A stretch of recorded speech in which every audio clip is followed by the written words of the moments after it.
Olá, meu nome é Joanita Ferreira, sou psicóloga e este é mais um vídeo do canal Quem Conta um Conto Entende um Ponto. Antes de tudo, lembre-se de curtir o canal e, se ainda não o fez, se inscrever para poder receber notificações dos próximos vídeos.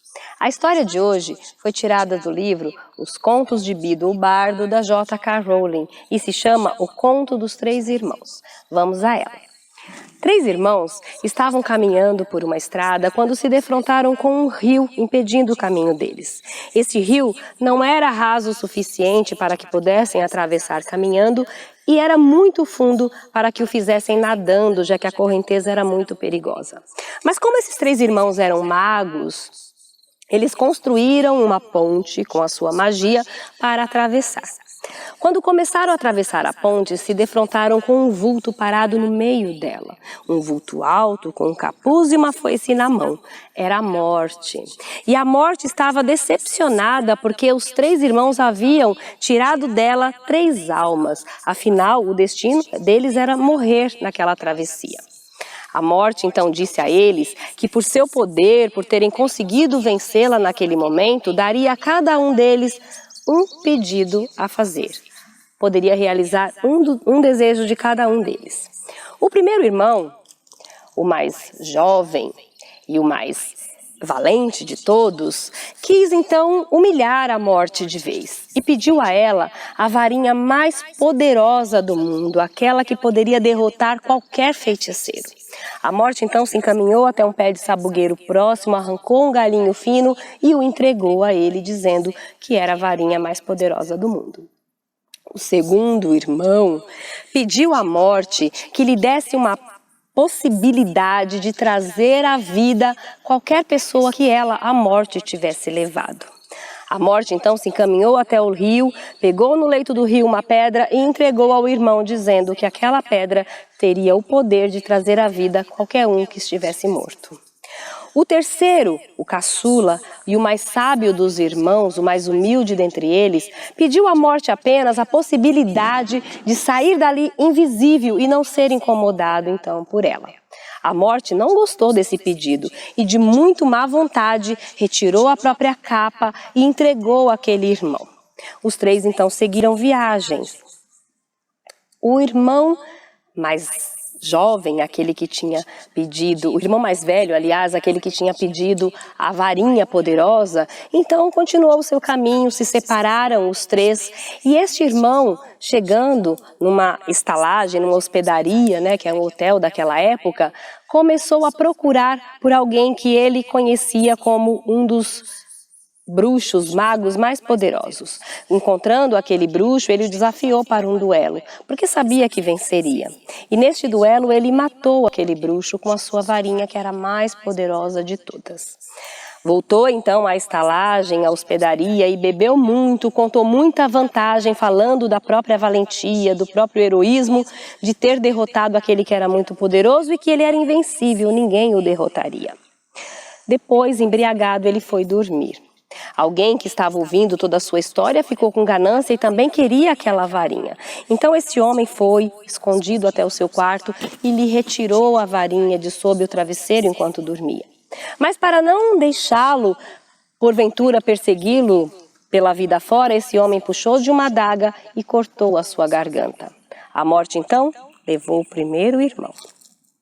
O segundo irmão voltou à sua casa e, saudoso de uma moça que ele havia amado muito, mas que morrera antes de se casar com ele, pegou a pedra, virou-a 3 vezes na mão e, de repente, a moça apareceu-lhe e voltou à vida. Ele ficou feliz, mas imediatamente percebeu que aquela moça já não tinha mais a mesma vida de antes. Ela era vazia, fria, seus olhos estavam ali olhando para ele, mas pareciam não vê-lo. Ela não tinha mais amor para dar, era alguém que não pertencia a este mundo. E esse irmão, enlouquecido de amor e de dor, tirou a própria vida para se juntar à sua amada. E a morte então levou o segundo irmão. O terceiro irmão, vestido com a capa da invisibilidade, viveu toda a sua vida de forma tranquila. E ao envelhecer, ficar muito, muito velhinho, ele retirou a capa da invisibilidade, entregou ao seu filho e acolheu a morte como uma querida e antiga companheira e seguiram juntos, não como rivais, mas como companheiros. Esta é uma história que parece um pouco sombria demais. Podemos pensar que é uma história que fala apenas de poder, de desejo de vencer o outro e de possíveis consequências por esse desejo de poder e invencibilidade que esses dois primeiros irmãos aparentemente tinham. Mas ela fala também de algo muito comum à humanidade, que é o medo da morte. Que é o medo desse percurso de nascer, crescer, viver e morrer. A humanidade tem muito medo desse morrer. Todo mundo tem tabu muitas vezes. A maioria das pessoas tem tabu em falar da morte, bate na madeira quando alguém fala de morrer. A morte, então, é considerada como uma inimiga. E também, a partir desse conto, nós podemos falar de um fenômeno que acontece, que está acontecendo aí mundialmente, que é o envelhecer, que todos envelhecemos e no momento, principalmente aqui no Brasil, nós somos um país de idosos e esse envelhecer é algo muito real e que precisa ser olhado, né? Heidegger dizia que o homem não é um ser pronto, ele é um vir a ser, ele está em constante processo de transformação e ele só fica pronto quando morre. E aí vamos analisar isso na psicologia analítica em relação à infância. Na infância, esse homem, esse ego, ele não tem consciência de si ainda, ele vai crescendo e descobrindo o mundo, descobrindo as coisas e tomando pouco a pouco consciência de si. Na adolescência tem aquela crise, aquele conflito entre o que eu sou, o que eu estou achando que sou, o que a minha família deseja que sou, a busca da identidade. O adolescente vive esse conflito, essa crise de buscar pela identidade. O adolescente e a pessoa jovem vive o que nós chamamos do arquétipo do herói, que é a busca por satisfação exterior, para provar quem ele é, para provar o seu valor, para ter conquistas, para ter coisas, para mostrar que pode. Então é uma vivência de um ego que está voltado muito mais para fora, buscando conquistar, buscando fazer, buscando se realizar, buscando provar para o outro, provar para o mundo quem ele é, se descobrindo como tal. Este é um ego jovem, é o ego aí da pessoa jovem e que está vivendo esse momento do arquétipo do herói. Jung fala do processo de individuação não como aquele processo de se tornar perfeito, mas como um processo de se tornar inteiro. E ele começa, é claro, já lá na infância. Mas a partir da meia-idade, de acordo com a psicologia analítica, esse processo de individuação toma um vulto diferente. E é isso que essa história vem nos mostrar. Este processo da não aceitação por esse momento do envelhecer. Então, na meia-idade começa também os conflitos. Aí, o conflito de quem eu sou, o que eu fiz da minha vida, o que eu vou fazer daqui para diante, esse envelhecer que começa a ser realidade. E as pessoas com medo desse envelhecer ou com medo dessa morte, desse tabu, pode muitas vezes entrar em situações, passar a ter comportamentos para evitar sequer aceitar que este momento está chegando.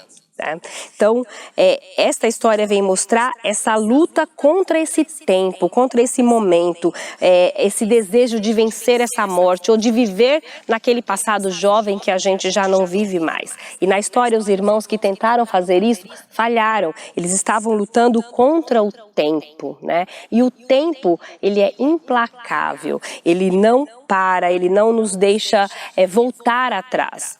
E muitas pessoas, e nós conseguimos ver isso muitas vezes em consultórios, na nossa família, no dia a dia, muitas pessoas vivem em constante luta contra a idade. As pessoas não querem envelhecer de forma alguma, ficam presas aí muitas vezes na juventude, na adolescência. Vemos idosos, pessoas maduras, ainda com comportamentos adolescentes que não saíram da adolescência, que estão fixadas na adolescência, pessoas idosas que não querem viver o presente, que estão presas no passado, vivenciando aquilo que já foi, trazendo para a sua própria vida muitas situações de sofrimento, porque não consegue entender o que está acontecendo dentro de si, porque não consegue vivenciar aquele momento que está acontecendo no aqui e agora, e entender que é um processo de constante transformação pelo qual passamos, né? O herói já foi deixado para trás na velhice, né? Não vivemos mais o arquétipo do herói, já é outro arquétipo que tem que se apresentar, já temos que ter outros padrões de comportamento.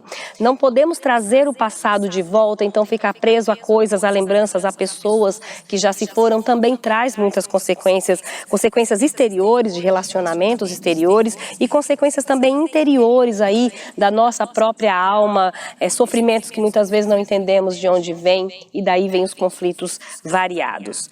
No livro Natureza da Psique, Jung diz que a juventude tem aparentemente um objetivo, um significado e um valor, enquanto que a marcha para o fim parece apenas uma sensação sem sentido. E é assim que muitas pessoas se sentem, né, durante esse percurso para o envelhecimento. Qual que é o sentido da morte? Qual que é o sentido do envelhecer? Isso muitas vezes é discutido em rodas de conversa, né? Para que o envelhecer? Para que o morrer? E essas perguntas só trazem cada vez mais angústia.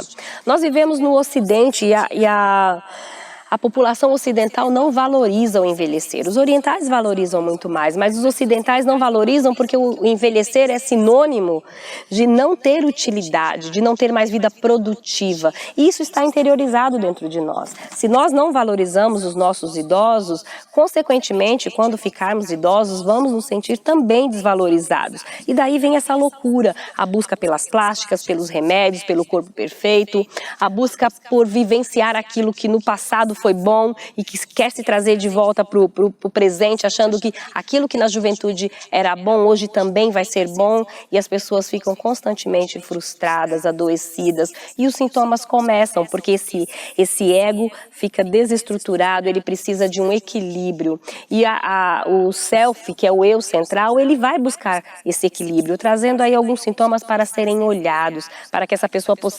consiga trabalhar aquilo que realmente importa e buscar o equilíbrio. O IBGE diz que nós já somos um país de idosos e isso é muito importante. Precisamos entender o que está acontecendo conosco quando atingimos a metanoia, né, a meia-idade, que aí é por volta dos 35, 40, 45 anos, que já começa. Independente de classe social, independente de cultura, as pessoas passam por diferentes crises, é claro, mas essas crises são vivenciadas. Falamos muito na crise da adolescência, né? Os adolescentes vivem a crise da identidade, não sabem quem são, mas os idosos também vivem crises. O medo da morte, do envelhecer é algo real, que leva pessoas a terem sintomas variados aí de depressão, ansiedade. As crises do pânico hoje são muito comuns entre pessoas idosas. E é preciso cuidar disso, é preciso olhar isso, não só com medicação, mas olhar o que realmente está acontecendo dentro da pessoa. No livro Natureza da Psique, Jung faz uma comparação do envelhecer com o sol. Ele diz que o sol nasce e vai subindo pelo céu, com seus raios fortes e maravilhosos sendo emanados para fora. E quando chega ao meio-dia, ele está no ápice, né, no ápice da sua força. E de lá é possível ver todo o caminho percorrido, todo o bem ou todo o mal que foi feito por ele e também todo o caminho a percorrer. A partir de então, ele inicia a descida. Essa descida, ela é irrevogável, né? E neste momento, o sol, ele como que recolhe os seus raios para dentro de si, o que representa o momento da vida onde essa energia é voltada para dentro de si, para a própria inconsciência, iluminando quem realmente somos. Então o sol, ele não perde a sua força, ele recolhe a sua energia para dentro de si mesma e para dentro de si mesmo. E o ser humano, nesse processo do envelhecer, aí a partir da metanoia, a partir do meio da vida, também acontece este fenômeno de voltar esse ego para dentro de si. Até então, né, até na juventude é tudo para fora, é o de fora que é mais importante. A partir do envelhecimento, o ser humano começa a se questionar, porque o processo de individuação é isso, né? É nos tornarmos aquele ou aquela que realmente nascemos para ser. É este processo de autoconhecimento. O si mesmo, né, o self, começa a cobrar esse olhar. Quem que nós somos? O que fizemos, né? O que vamos fazer? Por que viemos a este mundo? E esse momento começa muitas vezes a causar conflito, principalmente em quem não quer aceitar, em quem fica aí preso ao arquétipo do herói, querendo vivenciar ainda essa juventude, viver momentos passados, trazer para o presente aquilo que já foi vivido e que não cabe mais, muitas vezes, na vida atual. No trabalho de conclusão de curso de uma amiga querida, Karine Michele Merlin de Almeida Pereira e e colaboradores o trabalho intitulado Voltando para Casa, a meia-idade e o significado do envelhecer na psicologia analítica. Elas analisam de forma muito bonita, de forma maravilhosa esse envelhecer sob o enfoque da psicologia analítica. E traz aí, esse trabalho traz imagens simbólicas maravilhosas. Eu escolhi uma dentre elas que é o vulcão, né? Esse vulcão, quando está em erupção, ele é incontrolável, ele acaba derramando a sua lava por tudo aquilo que o rodeia e causa grande destruição. O vulcão é uma das forças da natureza mais potentes que tem. Não tem como deter a força de um vulcão, ele sai arrasando com tudo. Mas quando esse vulcão acalma, quando a poeira baixa, a paisagem ao redor ela é totalmente transformada. Quem já viu uma paisagem aí pós-erupção vulcânica, muitos anos após, tudo solidificado, percebe a beleza e a força que essa paisagem transmite. Esse processo do envelhecer também é assim. Muitas vezes a pessoa se sente aí no meio de uma erupção vulcânica, sem saber o que fazer, totalmente perdido no meio de tanto conflito interno. E muitas vezes vivenciando conflitos externos também, por não saber lidar com isso. A família não sabe lidar com a crise da meia-idade, né? Da adolescência todo mundo está acostumado, mas da meia-idade as famílias geralmente não sabem lidar. E é um momento que muitas vezes pede ajuda. A pessoa precisa muitas vezes pedir ajuda de um profissional para saber como lidar com aquilo. Uma outra imagem deste trabalho de conclusão de curso também é um texto do livro da Divina Comédia, um poema, né, do poema Divina Comédia de Dante, da parte O Inferno, onde ele diz: na metade do caminho da vida pelo qual caminhamos, acordei e me vi no meio de uma floresta escura, onde a estrada certa havia desaparecido completamente. Muitas pessoas acordam no meio da vida, na metanoia, e se sentem assim, perdidas. Cadê a estrada que eu estava seguindo? Não faz mais sentido, não encontro mais o caminho. E é preciso então valorizar esse momento como uma passagem, como um momento de crescimento aí individual, né? Psicologicamente é um desenvolvimento muito grande quando a pessoa se permite vivenciar este processo de forma aí saudável, buscando ajuda se necessário, é claro. Que foi o que aconteceu aí com o terceiro irmão. Esse terceiro irmão viveu toda a sua vida, essa capa da invisibilidade, esse tempo, né, que ele pediu para si, foi aproveitado. E quando ele não sentia mais forças em seu corpo, quando a velhice já chegou e não dava mais para continuar, ele despiu essa capa da invencibilidade, entregou a um seu filho. Ele entregou ao filho o conhecimento, a sabedoria e acolheu essa morte não como inimiga, mas como uma companheira e seguiram juntos em pé de igualdade. O simbolismo disso é muito bonito, né? É vivenciar realmente aquilo que viemos aqui para viver. Então, se estamos passando por esse momento da meia-idade, se já estamos nessa velhice, se tem aí esse medo do envelhecer, se tem esses processos de conflitos internos ou externos, é importante olhar para isso com cuidado. É importante buscar ajuda se necessário for para ter uma vida saudável, porque todas as etapas da vida têm o seu valor e podem ser vividas de forma saudável e feliz, sim. É preciso então reconhecer a importância de tudo isso. Se você gostou, deixe a sua curtida, não se esqueça aí de se inscrever no canal para receber informações dos próximos vídeos e muito obrigada por sua atenção. Um grande beijo e até mais.